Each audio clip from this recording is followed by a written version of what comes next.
Hello નમસ્કાર મિત્રો, સૌ પ્રથમ તો તમારું આ વિડીયોમાં સ્વાગત છે. બરાબર છે, આપણે બધા જ જાણીએ છીએ કે ભાઈ રેવન્યુ તલાટીની એક્ઝામ ડેટ આવી ગઈ છે અને આપણી પાસે વધુમાં વધુ 15 દિવસ જેટલો સમય આપણી પાસે છે. બરાબર છે, તો હવે આપણે અહીંયા એ જોવાનું છે કે ભાઈ આપણે 15 દિવસમાં એવું તો કેવી રીતે તૈયારી કરીએ એવી કે ભાઈ આપણને એટલો ફાયદો થાય કે એક્ઝામમાં કંઈ સારા માર્ક્સ આવી જાય. બરાબર છે, હવે આપણે અહીંયા જોવાના છીએ આ વિડીયોમાં કે ભાઈ રેવન્યુ તલાટીમાં પેપર કેવું પૂછાઈ શકે છે. બરાબર છે, અને આઈ હોપ કે જો તમે આ વિડીયો પૂરેપૂરો જોઈ લીધો, બરાબર છે, એકવાર કે ભાઈ 15 થી 20 મિનિટનો આપણો લેક્ચર રહેવાનો છે. 15 થી 20 મિનિટ સુધીમાં તમે જો આને ધ્યાનથી સાંભળી લીધો તો મારું એવું માનવું છે કે ભાઈ તમારી 15 મિનિટ વેડફાવાની નથી. બરાબર છે, અને વિડીયો પૂરો થયા એ પછીમાં તમને ખ્યાલ આવી જશે કે ભાઈ તમારે શું કરવું છે અને તમારે કઈ રીતે તૈયારી કરવી છે. જે હમણાં 15 દિવસ બાકી રહે છે એમાં તમારે કઈ રીતે રિવિઝન કરવું અથવા તો કયા વિષય ઉપર વધારે ધ્યાન આપવું. બરાબર છે, તો સૌપ્રથમ આપણે જોવા જઈએ કે ભાઈ જો કોઈ પણ એક્ઝામની તૈયારી આપણે કરીએ તો સૌથી પહેલા આપણે આ હમણાંની વાત નથી કરતો, શરૂઆતની વાત કરીએ છીએ કે ભાઈ આ હોપ કે ભાઈ આ તમે એટલું કર્યું હશે. બરાબર છે, સૌથી પહેલા આપણે જોવામાં આવે છે સિલેબસ તૈયાર કરવાનો હોય છે. સિલેબસ તૈયાર કરીએ, બરાબર છે, અને એટલું તો તમારું થઈ જ ગયું હશે, એટલી તો મને તમારી ઉપર ભરોસો છે. બરાબર છે, પછી સૌથી બીજું કે ભાઈ એક્ઝામ પેટર્ન જોવાની હોય છે. એક્ઝામ પેટર્ન શું કામ એ પણ હું તમને કહું કે ભાઈ એક્ઝામ પેટર્નમાં સૌથી વધારે એવું હોય છે કે ભાઈ કયા વિષય આમાં એવું હોય છે કે ભાઈ તમને આવડતા વિષયો અથવા તો વિષયોના ગુણભાર જોવાના હોય. બરાબર છે, કે ભાઈ કયા વિષયનો કેટલો ગુણભાર છે.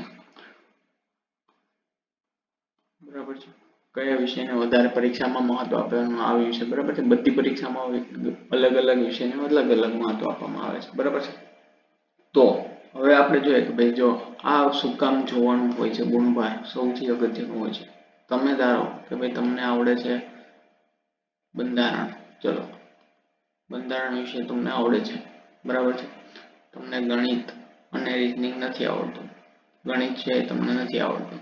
હવે તમે એમ કહો કે ભાઈ હું તો બંધારણ 100% કરીને જઈશ, પણ ગણિત છે એ નહીં કરીને જાય. તો એનો મતલબ શું છે કે તમારી પાસે જેટલા બંધારણના માર્ક્સ આવશે એટલા જ આવશે.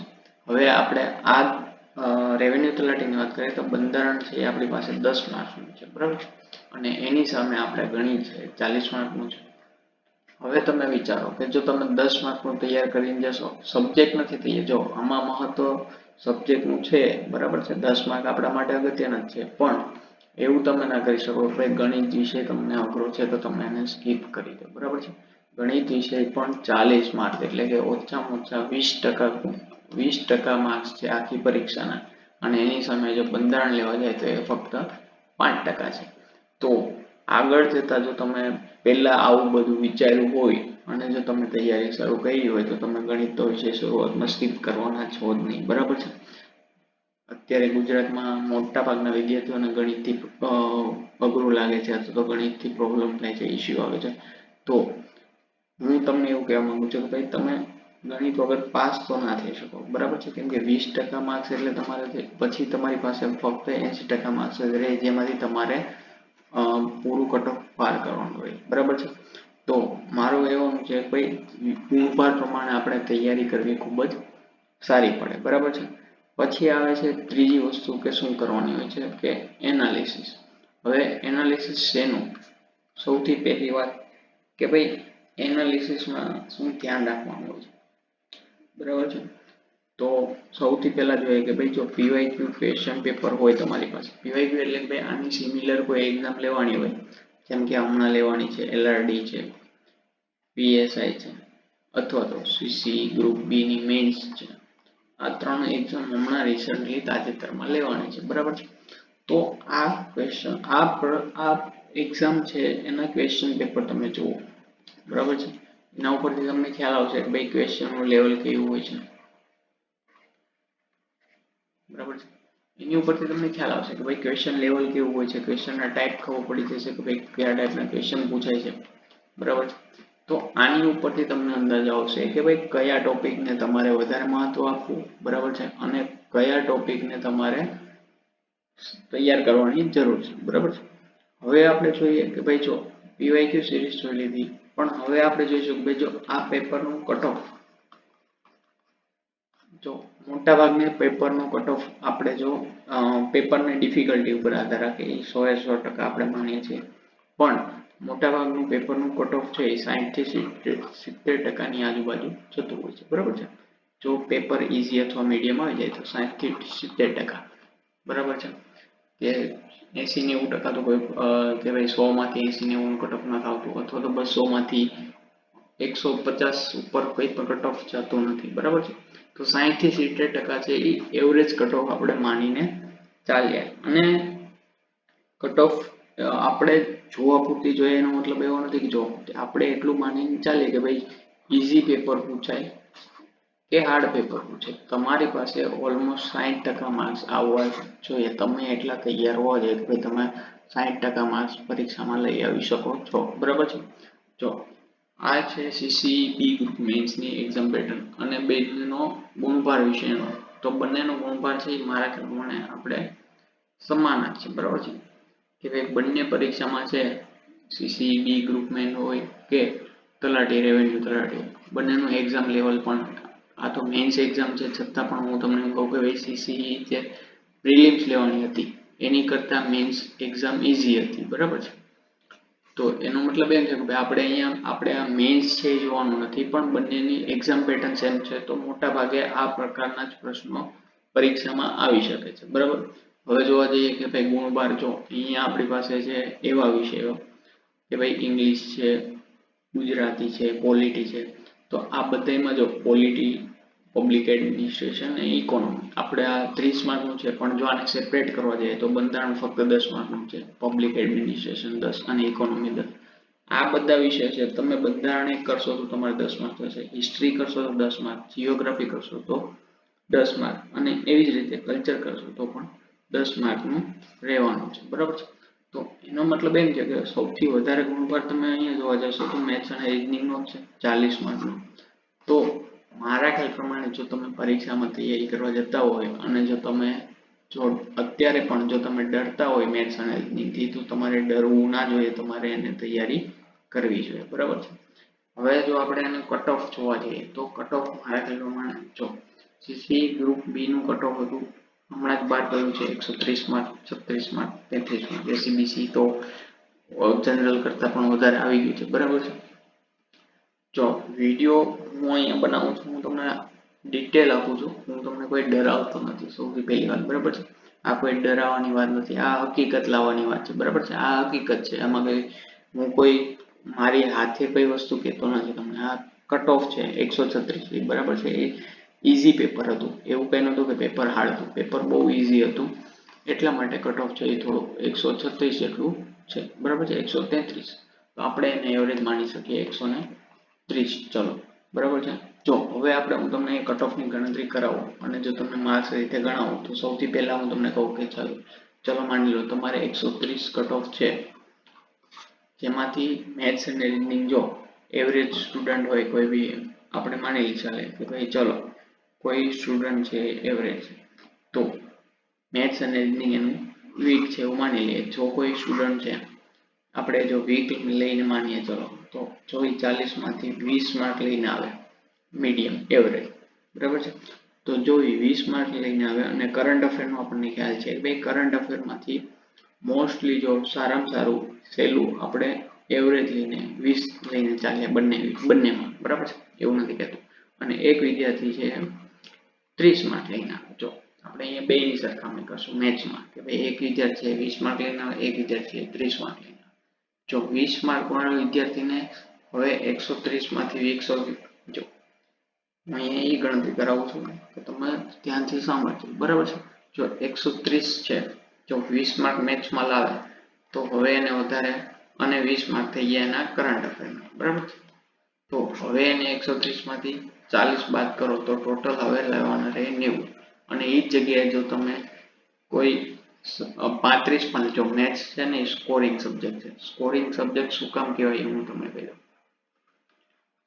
કે ભાઈ એવો વિષય છે કે તમે એકવાર બેઝિક કોન્સેપ્ટ શીખી ગયા તો તમારે 40 માંથી 35 પણ માર્ક લાવી શકે છે. તમે અત્યાર સુધીમાં બાળપણમાં પણ સાંભળ્યું હશે કે ભાઈ કોકને મેથ્સમાં 100 માંથી 100 આવી શકે, ટેસ્ટ હોય સ્કૂલમાં તો 20 માંથી 20 મેથ્સમાં આવે, પણ કોઈ દી સાંભળ્યું ઇતિહાસમાં કે ભાઈ સામાજિક વિજ્ઞાનમાં કે વિજ્ઞાન ટેકનોલોજીમાં 20 માંથી 20 ના ઓછા જ આવે ભાઈ માર્ક, કેમ કે એમાં કપાવવાની સંભાવના ખૂબ જ વધારે હોય, બરાબર છે.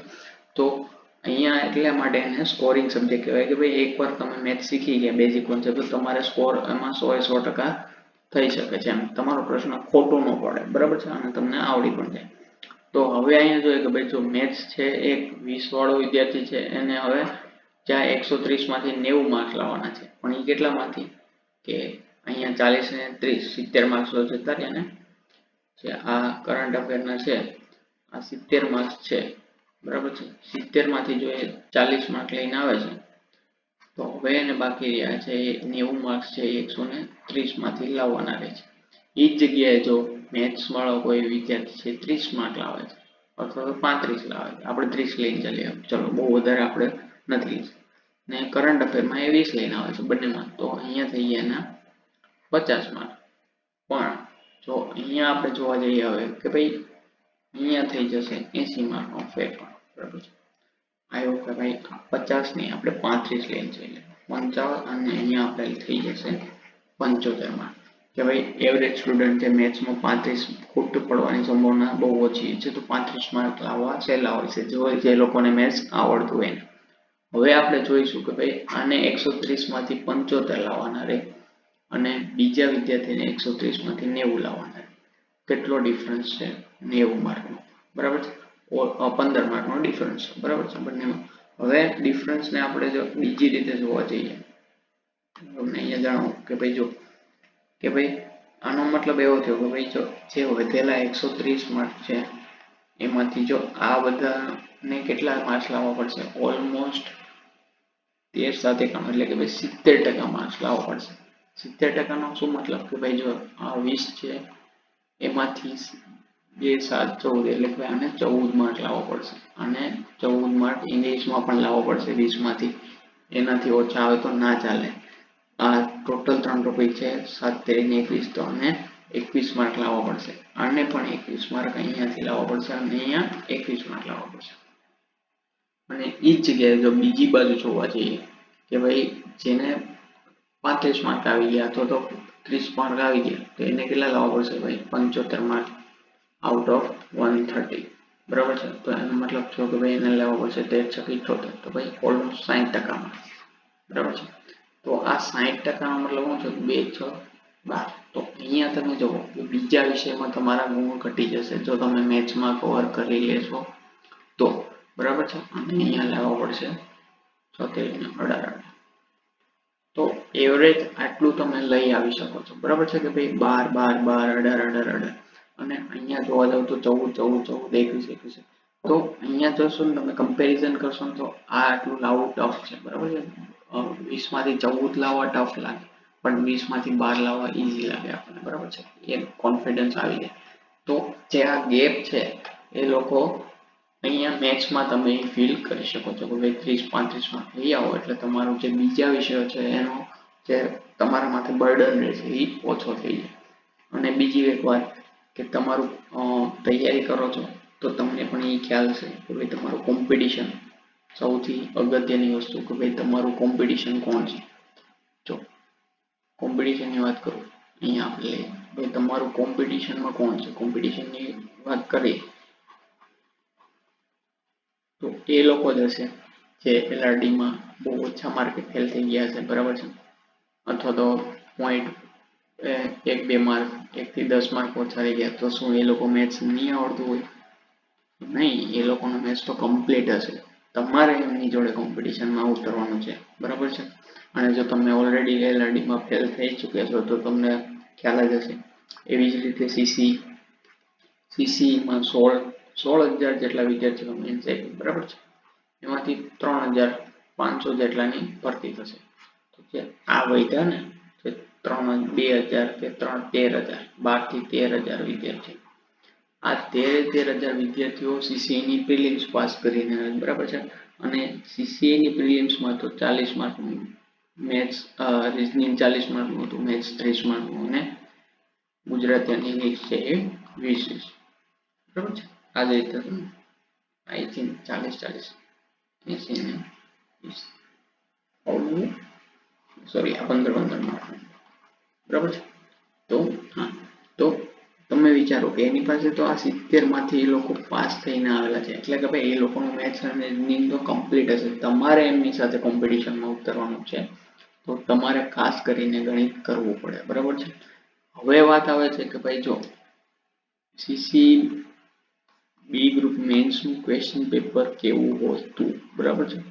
અને એની ઉપરથી તમે લઈ આવી શકો છો કે ભાઈ તમારે કંઈક એવું જ પેપરની તૈયારી કરવાની હોય છે. જો હું અહીંયા ઇંગ્લિશ ને ગુજરાતી અને હિસ્ટ્રી એ બધા વિષયોનો પેપર તમને જો તમારે જોઈતું હોય ફૂલ પેપર તો તમને ટેલિગ્રામ ચેનલ ઉપર મળી જશે, બરાબર છે. ડિસ્ક્રિપ્શનમાં ટેલિગ્રામની લિંક તમને મળી જશે, તો તમે ત્યાંથી ડાઉનલોડ કરી શકો છો. હું તમને અહીંયા જણાવું છું કે ભાઈ મેથ્સ અને રીડિંગના કેવા પ્રશ્નો પૂછાયેલા, બરાબર છે.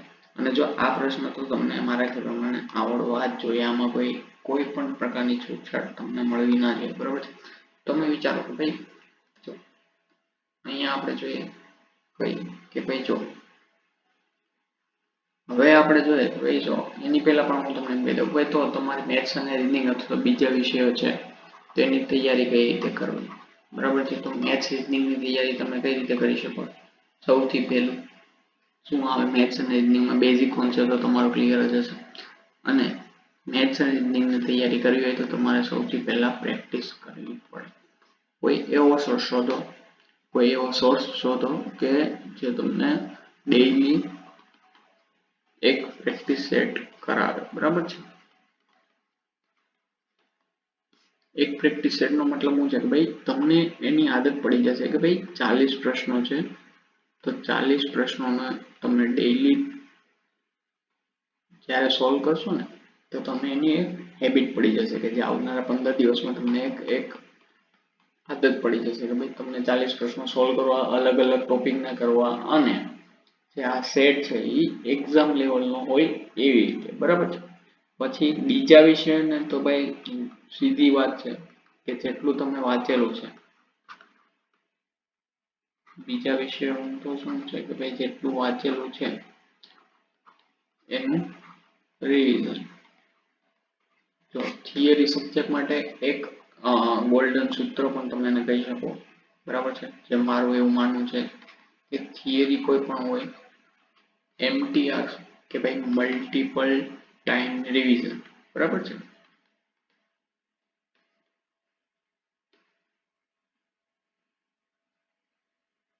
જેટલી વાર તમે તમારી જે આ બંધારણ હોય, ઇતિહાસ હોય કે બીજા કોઈ વિષય હોય, જેટલી વાર તમે મલ્ટિપલ ટાઈમ એને વાંચો એટલી વાર તમને એને યાદ રાખવાની સંભાવના વધારે છે, બરાબર છે.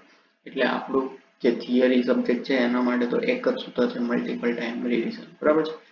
જેટલી વાર તમે વધારે વાર વાંચતા રહેશો એટલી તમારી તૈયારી થઈ જશે. જો હવે તમારી પાસે તૈયારીની વાત કરું તો મેથ્સ અને રીઝનિંગ સિવાય તમારી પાસે ઓલમોસ્ટ કેટલાક ભાઈ જો 1 2 અને 3 6 ને 3 આ 9 અને 1 2 અને 3 9 ને ઓકે અહીંયા 2 છે તો 9 ને 2 11 11 ને 1 12. તો તમારી પાસે વધી ઘટીને 12 વિષયો એવા છે જે મેથ્સ અને રીઝનિંગ ના છે. અને આ 12 વિષયોને જો તમે રિવિઝન કરવા જાવ તો એક દિવસ માટે એક વિષય મળે, બરાબર છે.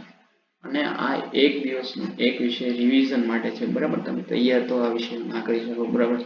પણ જો મેથ્સ અને રીઝનિંગને તમારે તૈયાર કરવા હોય તો એમાં ખુદમાં પોતાના 12 ટોપિક એવા છે જે તમારે કરવાના હોય છે. તો મારું એવું માનવું છે કે ભાઈ જો એ ટોપિક થઈ ગયા છે તો તમે મેથ્સ અને રીઝનિંગ માટે અલગથી ખાલી એક પ્રેક્ટિસ સેટ કરો, 1 થી 2 કલાક આપો ડેઈલી. એટલે તમારું જે આ મોટા ભાગનો જે 20% માર્ક્સ છે અને મોટા ભાગનો જે ગુણભાર ધરાવે છે એ વિષય 15 દિવસમાં તો કમ્પ્લીટ થઈ જ જશે, બરાબર છે.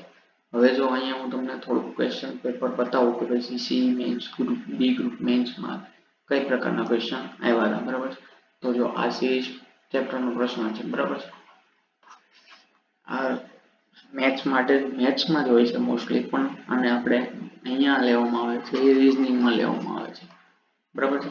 તો હવે આપણે જોઈએ કે ભાઈ જો આ સિરીઝ ચેપ્ટરમાંથી જો 4 ક્વેશ્ચન તમને પૂછાઈ ગયા હોય 40 માંથી 4 તો એનો મતલબ એમ થયો ભાઈ આ ક્વેશ્ચનનું પેપરનું ક્વેશ્ચન લેવલ બહુ સહેલું હશે બરાબર છે અને આ સિરીઝ તમે જોઈને કહી શકો છો કે ભાઈ આ સહેલી સિરીઝ છે શું નાનો ગેપ છે ભાઈ જો કે અહીંયા 5 નો ગેપ છે પછી 7 નો ગેપ છે તો આગળ તમને ખ્યાલ હશે કે 5 અને જો પહેલો 7 2 નો ગેપ હોય તો હવે આગળ કાં તો 9 નો ગેપ આવે કાં 11 નો આવે તમે ચેક કરી લો કે ભાઈ 9 ને 11 નો ગેપ સેટ થાય છે કે નહીં તો એની ઉપરથી તમને સિરીઝનો જવાબ મળી જશે બરાબર છે એવી રીતે અહીંયા 5 નો ગેપ પછી 10 નો ગેપ 15 નો ગેપ 20 નો ગેપ અને 25 નો ગેપ હવે આપણે જો અહીંયા જોવા જઈએ તો સિરીઝ જો સિરીઝ માટે હું તમને અહીંયા ચલો એક નાની એવી વાત કરી દઉં થોડુંક લેક્ચર વધી જશે ટાઈમ પણ ચલો તો ભાઈ સિરીઝ છે ને એના ટાઈપ 4 જ હોય છે સૌથી પહેલું કે સિરીઝમાં વધારો ઘટાડો થતો હોય તો એ નાનો થતો હોય બરાબર છે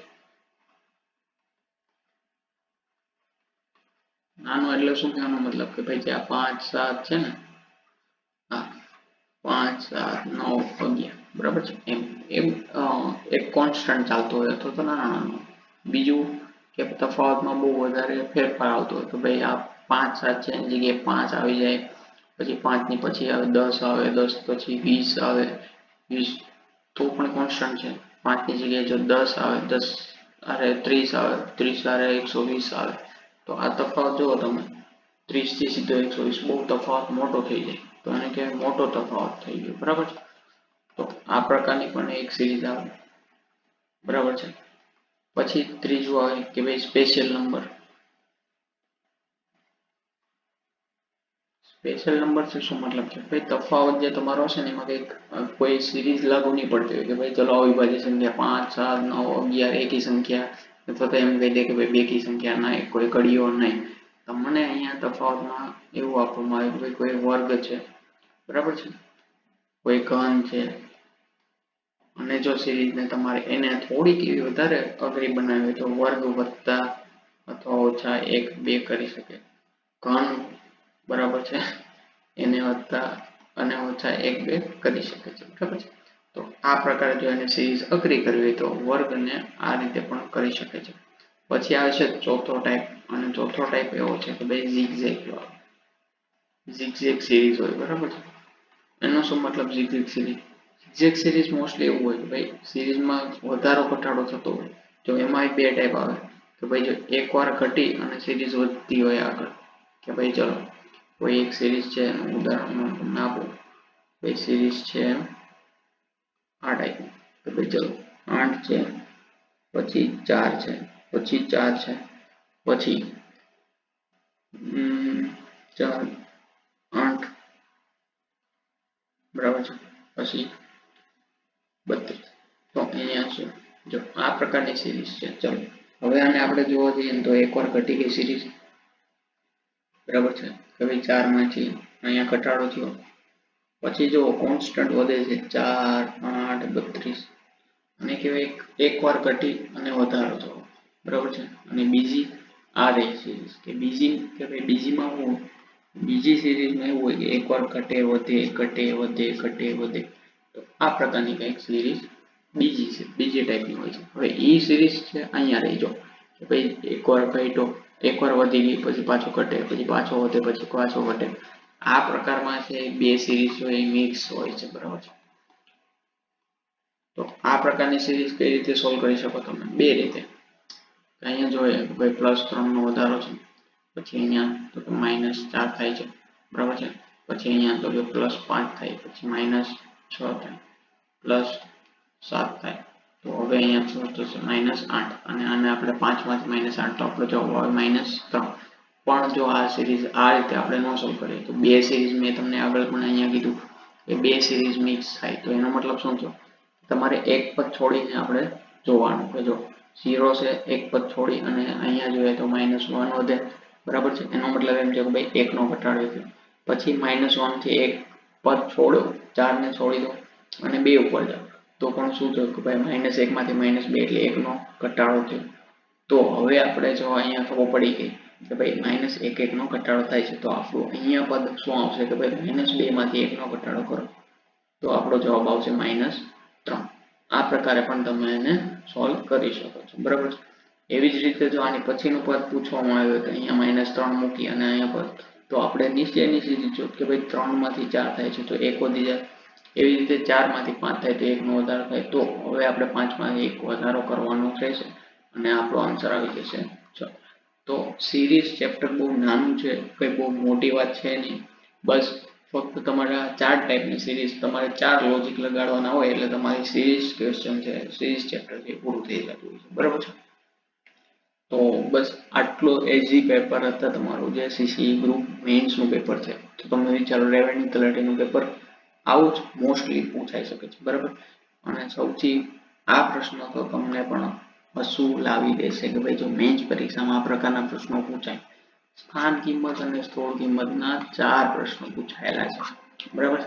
શું પ્રશ્નો છે તમે જુઓ કે ભાઈ 9 ની સ્થાન કિંમત અને 9 ની સ્થળ કિંમત વચ્ચેનો તફાવત. અને બધાને ખબર છે કે ભાઈ સ્થાન કિંમત એટલે કે ભાઈ જે સંખ્યા હોય એ અને એ સ્થાનની કિંમત કે ભાઈ 100 ના સ્થાનમાં દશકના સ્થાનમાં છે તેને ગુણ્યા 10. તો આ એની થઈ ગઈ સ્થાન કિંમત. અને સ્થૂળ કિંમતનો મતલબ છે એ સંખ્યા પોતે, બરાબર છે. તો સ્થૂળ કિંમત થશે 9. એ બંનેનો તફાવત લઈએ તો આપણો જવાબ આવશે 81. એવી રીતે અહીંયા છે ભાઈ 8 અને 7 ની સ્થાન કિંમતનો તફાવત. તો 8 ની સ્થાન કિંમત 8000 અને 7 ની સ્થાન કિંમત 7. એ બંને તફાવત લઈએ તો 7997993 7993, બરાબર છે. એવી જ રીતે 3693 માં 6 અને 9 ની સ્થૂળ કિંમતનો સરવાળો. તો 6 અને 9 ની સ્થૂળ કિંમત તો 6 અને 9 જ થશે. તો આપણો જવાબ એ પણ અહીંયા આવી જશે 15, બરાબર છે. આઈ હોપ કે બસ આ આગળનું તમે કરી લેજો. જો આ પ્રકારના હું તમને અહીંયા પ્રશ્નો એ માટે બતાવું છું કે ભાઈ તમે જો ગણિત અને રીઝનિંગ થી ડરતા હોય તો તમે ડરજો નહીં, બરાબર છે. પેપરમાં પ્રશ્નો બહુ સહેલા આવે છે, ફક્ત તમારે થોડુંક ધ્યાન રાખવાનું હોય છે. આ પણ પ્રશ્નો જો બહુ સહેલા પ્રશ્નો છે, બરાબર છે. અહીંયા તો તમને વર્ગ જ પૂછી લેવામાં આવી દીધો છે, બરાબર છે. તો સૌથી સહેલું હોય છે અને વર્ગ માટે તો તમે શોર્ટકટ શીખતા જ હોય છો, બરાબર છે. તો હું તમને હમણાં શોર્ટકટ ઉપર થોડીક વાત પણ કહેવાનો છું. વિડીયો થોડોક એવો લાંબો થઈ ગયો પણ ચાલી જાય, બરાબર છે.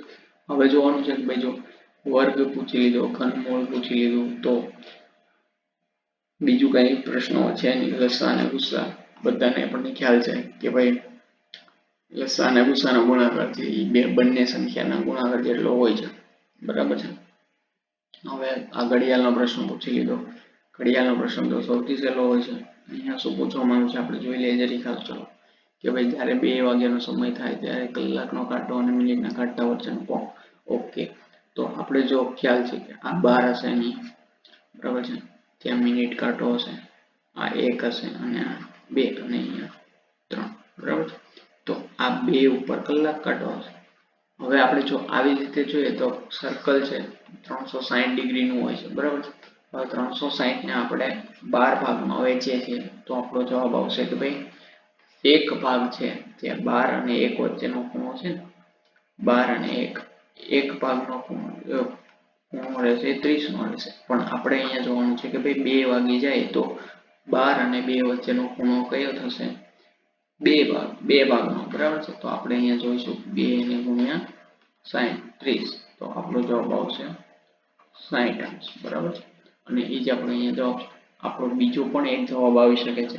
એ છે કે ભાઈ જો આપણને આંતરિક ખૂણો કે બાહ્ય ખૂણો પૂછવામાં આવ્યો નથી, બરાબર છે. તો આપણે આ ખૂણો પણ લઈ શકીએ અને આ ખૂણો પણ લઈ શકીએ. જો આપણને જવાબમાં 60 ની જગ્યાએ 300 જવાબ આપેલો હોત તો પણ આપણો જવાબ સાચો આવત. કેમ કે ભાઈ આપણને એવું નથી પૂછવાનું કે ભાઈ 12 નો ખૂણો 15 નો ખૂણો, બરાબર છે. તો આ પણ એક વસ્તુ થોડી યાદ ધ્યાનમાં લેવા જેવી છે, બરાબર છે. તો બસ આ સરાસરીનું ચેપ્ટર છે. આ બધું તો તમને આવડતું જ હશે અને જો નહીં આવડતું હોય તો એના માટે પણ આપણે કંઈ કરીશું, બરાબર છે. તો આ પ્રકારના પ્રશ્નો છે, બરાબર છે. જો અહીંયા પણ આ પણ એક ટ્રિકી ક્વેશ્ચન છે. જો સૌથી આપણે જોઈએ કે ભાઈ એક વ્યક્તિ છે અને 108 કિલોમીટરની અંતરથી 3 કલાકમાં કાપે છે. જો 108 કિલોમીટર છે, બરાબર છે. 108 કિલોમીટર છે એ 3 કલાકમાં કાપે છે, બરાબર છે. તો આની ઝડપ કેટલી થાય છે 108/3 એટલે ભાઈ 36 km/h. બરાબર છે. જો 36 km/h પણ આપણને અહીંયા જો તમને ડાયરેક્ટ આટલું તો આવડી જતું હશે. બરાબર છે. જો તમે પરીક્ષામાં ઉતાવળા થઈ ગયા તો તમે સીધો જવાબ આન્સર ટીક કરશો સી.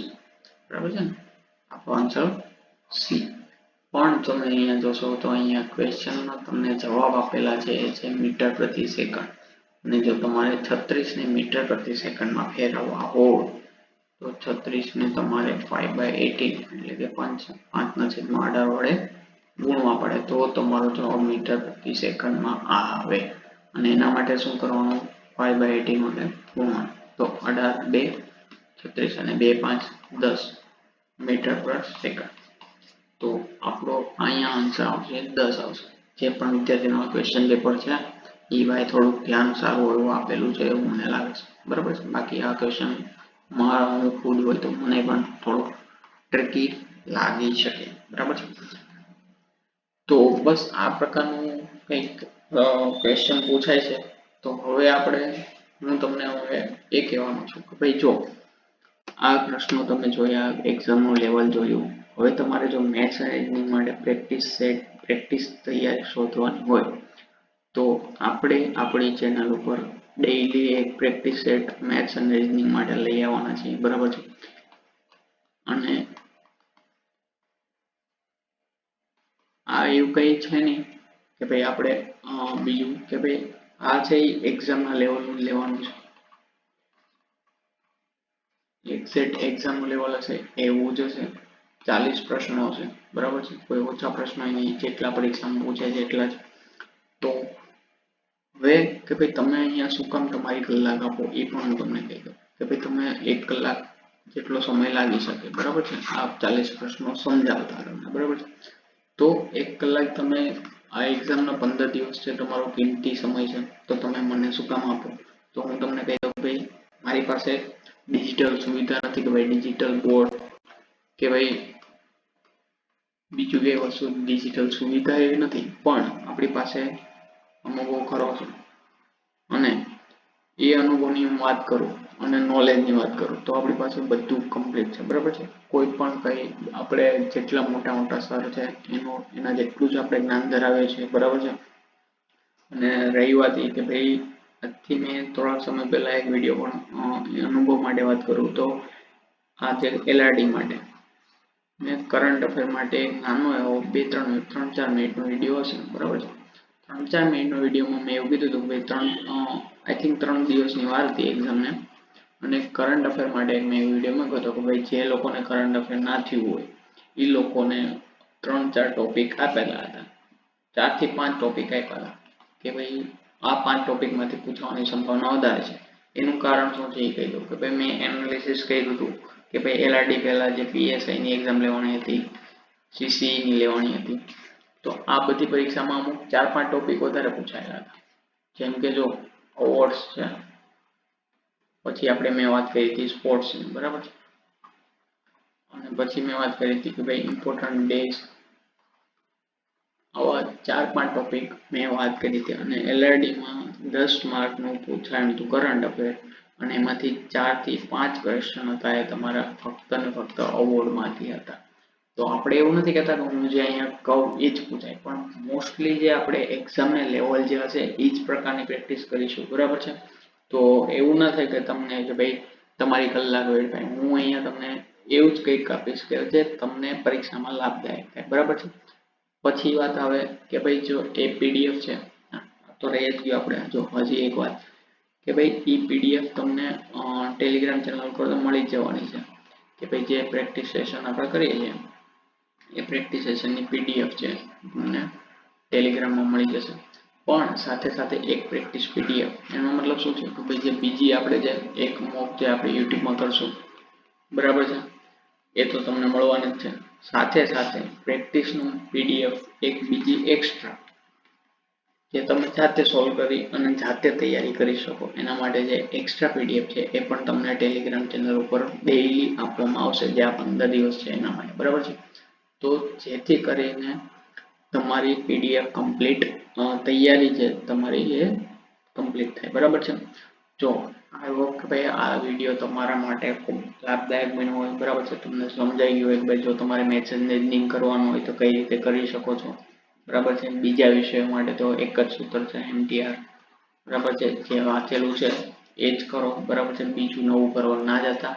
બીજા કોઈ લેક્ચર ના જોવા જતા કે ભાઈ 7 કલાકનો લેક્ચર જોઈ લો ને એક જ લેક્ચરમાં બધું આવી જાય. બરાબર છે. અને રહી વાત શોર્ટકટની વાત કરવી હતી કે ભાઈ તમે જ્યારે પણ શોર્ટકટમાં પડો ને પાછળ પડો કે ભાઈ શોર્ટકટ મોટા ક્લાસીસમાં તમને એક આકર્ષણનું કેન્દ્ર શું છે? તમે શેનાથી આકર્ષો? તમે વિચારો. શોર્ટકટથી. બરાબર છે. તો એવો કોઈ પ્રશ્ન કે આ શોર્ટકટ તમે વિચારો કે તમારે મેં આટલા તમને પ્રશ્નો બતાવ્યા કે અને એકેયમાં તમને શોર્ટકટનો ઉપયોગ થયો કે નહીં? નથી થયો. બરાબર. પછી બીજું કે તમે એ જે ખુદ સર છે એમના પણ જે પેપર સોલ્યુશન લઈને આવે ને સૌથી પેપર સોલ્યુશન જ્યારે એક્ઝામ હોય ત્યારે ખુદ જોઈ લેવાનું. એ લોકો પેપર સોલ્યુશનનો લેક્ચર લઈને આવે એટલે ત્યારે એ ખુદ એ સર લોકોને પણ જોઈ લેવાના. એમાં કોઈ પણ પ્રકારની શોર્ટકટ એ લોકો યુઝ કરે નહીં. કેમ કે મોટા ભાગના પ્રશ્નો ગણિત એ એવો વિષય નથી કે ભાઈ તમને શોર્ટકટ એક પ્રકારની રકમ આપી દેવામાં આવે ને એ જ પ્રકારના પ્રશ્નો આગળ પૂછે. ગણિતમાં તમારે એક બેઝિક કોન્સેપ્ટ ક્લિયર હોય તો તમારું બધું જ ક્લિયર છે એવું સમજીને ચાલવાનું. બરાબર છે. એટલે ક્યારેય પણ અમુક પ્રશ્નો હોય છે જે તમને એને પણ એ શોર્ટકટ ના હોય એ બધા પ્રશ્નોમાં લાગુ ના થાય. બરાબર છે. અમુક ટાઈપના પ્રશ્નોમાં જ થાય. તો તમે એવું ના માનશો કે ભાઈ તમારે 500 શોર્ટકટ યાદ રાખીને જશો અને તમારી પરીક્ષામાં કઈ ફાયદો થશે. મોટા ભાગના પ્રશ્નોમાં કાંઈ ફાયદો થતો નથી. બરાબર છે. જે તમે પેપર જોઈ લેજો કે ભાઈ પેપરનું સોલ્યુશનના વિડીયો જોઈ લેજો તો પણ તમને ખ્યાલ આવી જશે. પછી મારી બીજી વાત કહેવાની હતી અત્યારે તમારા માટે લઈને આવશે બધા પ્રેક્ટિસ સેટ ક્વેશ્ચન. બરાબર છે. 40 ક્વેશ્ચનનો સેટ લઈને આવશે. પણ મારું એવું માનવું છે કે એ લોકો તમને એટલો ટાઈમ પાસ કરાવશે કે ભાઈ 2 કલાક સુધી વચ્ચે વચ્ચે જોક્સ કરવાના આવશે, વચ્ચે વચ્ચે મજાકની વાતો કરવાની આવશે. બધું કરીને 2 કલાક તમારો ટાઈમ વેસ્ટ થશે. તો જો બની શકે તો એ વિડીયો જો જોવો તો 2x કરીને જોજો. બરાબર છે. અથવા તો તમે ક્વેશ્ચન ખાલી જાતે સોલ્વ કરશો. બરાબર છે. પછી જો ક્વેશ્ચન ના આવડે તો તમે એનું સોલ્યુશન જોજો. બરાબર છે. બાકી બીજી મજાકની વાતો કે ભાઈ ટાઈમ પાસ ખોટો ના કરતા. આ 15 દિવસ છે ખૂબ જ અગત્યના હોય છે તો એટલું જરૂરથી કરી લેજો. પછી કે ભાઈ જો આપણે જે પ્રેક્ટિસ ક્વેશ્ચનનો સેટ લેક્ચર લઈને આવવાના છે એ રેકોર્ડેડ રહેશે. બરાબર છે. રેકોર્ડેડ રહેવાનું કારણ પણ એક જ છે. એવું નથી કે આપણને કશું રેકોર્ડેડ જોઈને ગણીએ. રેકોર્ડેડનો ફક્ત એક જ કારણ છે કે આપણી પાસે 50 સબસ્ક્રાઈબર નથી. બરાબર છે. અને લાઈવ એ જ લોકો લઈ શકે જેના 50 સબસ્ક્રાઈબર હોય. બરાબર છે. તો જો તમે બને આપણા 50 સબસ્ક્રાઈબર કરી દેજો જેથી આપણે લાઈવ લેક્ચર લઈ શકીએ અને લાઈવ તમારા ડાઉટ પણ સોલ્વ કરી શકીએ. બરાબર છે. બાકી એક કામ તમારા માટે કે ભાઈ આ વિડીયોનું રિવ્યુ તમે મને જરૂરથી કમેન્ટ બોક્સમાં જણાવજો. બરાબર છે. કે ભાઈ વિડીયો રિવ્યુ તમે મને જણાવજો. પછી બીજું કે ભાઈ પ્રેક્ટિસ સેટ છે એ તમારે જો રેકોર્ડેડ જોઈએ કે લાઈવ. બરાબર છે. જો લાઈવ જોતા હોય તો આપણે 50 સબસ્ક્રાઈબર તો પહેલા કરવો પડશે. એની વગર તો YouTube આપણને પરમિશન આપતી નથી લાઈવ કરવાની. બરાબર છે. પછી ત્રીજું કે જો તમારે પ્રેક્ટિસ સેટ તો બધા મિક્સ ક્વેશ્ચન જોઈએ અથવા તો કોઈ ટોપિક વાઇઝ જોઈએ. લાઈક દાખલા તરીકે જો એવો કોઈ ટોપિક છે ચલો ટકાવારી માનીને ચાલીએ કે ભાઈ ટકાવારી પ્રશ્ન છે તમારે એ ટોપિકમાં કોઈ વીકનેસ છે તો જો બધાની સહમતિ હોય આપણે કોઈ ટેલિગ્રામમાં પોલ મૂકી દઈશું. જો બધાની સહમતિ હોય ને બધાને એવું હોય કે ભાઈ ટકાવારીનું બેઝિક કોન્સેપ્ટ શીખવામાં આવે અને પછી એની પ્રેક્ટિસ કરાવવામાં આવે. જો આ પ્રકારના વિડીયો જોતા હોય તો પણ તમને આપણે રેડી છીએ. અને જો તમારે મિક્સ ક્વેશ્ચનની સેટ જોતો હોય તો પણ આપણે રેડી છીએ કે ભાઈ જે તમને પરીક્ષામાં મદદરૂપ થાય એ બધું જ કરવા માટે આપણે રેડી છીએ. બરાબર છે. તો આઈ હોપ કે બસ આ તો આપણો આજનો લેક્ચર તમને બહુ ફાયદાકારક થયો. બરાબર છે. અને રહી વાત બીજી કે ચેનલ તમારા માટે જ બનાવવામાં આવી છે. ચેનલને તમે સબસ્ક્રાઇબ જરૂરથી કરજો. બરાબર છે. તમારું જે સબસ્ક્રિપ્શન છે તમે સબસ્ક્રાઇબ કરો એ જ મારા માટે મોટિવેશનનું કામ કરશે બરાબર છે. તો ચલો મળીએ હવે નેક્સ્ટ લેક્ચરમાં. તમારા માટે સૌપ્રથમ પહેલો PYQ ક્વેશ્ચનનો સેટ, પહેલો પ્રેક્ટિસ સેટ છે એ ટુમોરો 9 AM પર અપલોડ થઈ જશે બરાબર છે. તો વિડીયો એ પણ જરૂરથી જોજો અને એના પણ મને રિવ્યુ જરૂરથી આપજો કે ક્વેશ્ચન સેટ કેવો લાગ્યો તમને, ક્વેશ્ચનમાં ડિફિકલ્ટી થોડીક વધારવી છે ઘટાડવી છે બરાબર છે. તો ચલો થેન્ક યુ સો મચ. જો વિડીયો અહીંયા સુધી જોયો છે તમે તો થેન્ક યુ સો મચ અને આઈ હોપ કે તમારી તૈયારી ખૂબ જ સારી રીતે ચાલે બરાબર છે. તૈયારી કરી લેજો મિત્રો, 15 દિવસ છે. ચલો થેન્ક યુ સો મચ.